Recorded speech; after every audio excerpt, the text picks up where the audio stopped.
na nimeona ndugu Waislamu wengi wamefika hapa.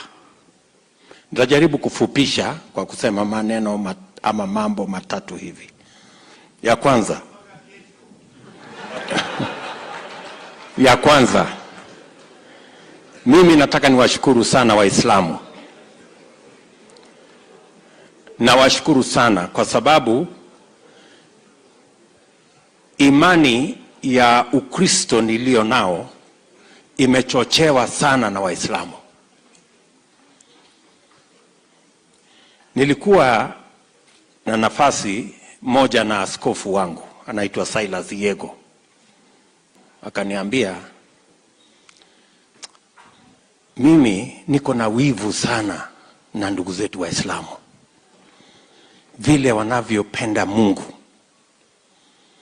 vile wanavyochukua muda wao kuomba mara 5, vile wanavyoendesha mambo yao na kulinda imani yao.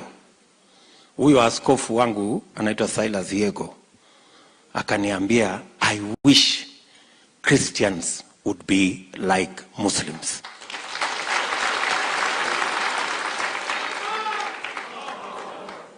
And I know Silas Yego is somewhere, and possibly he's listening.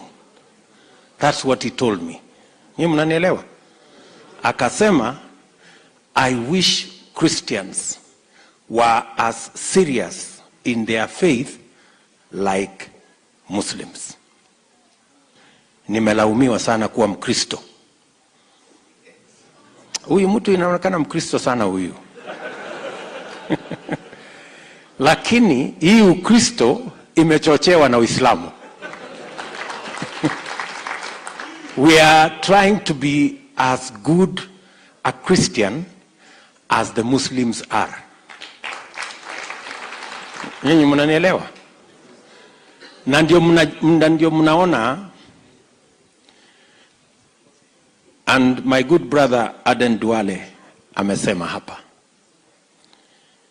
ya kwamba as a Christian I have always, na mimi nataka niwashukuru sana Waislamu kwa sababu mmenipa nafasi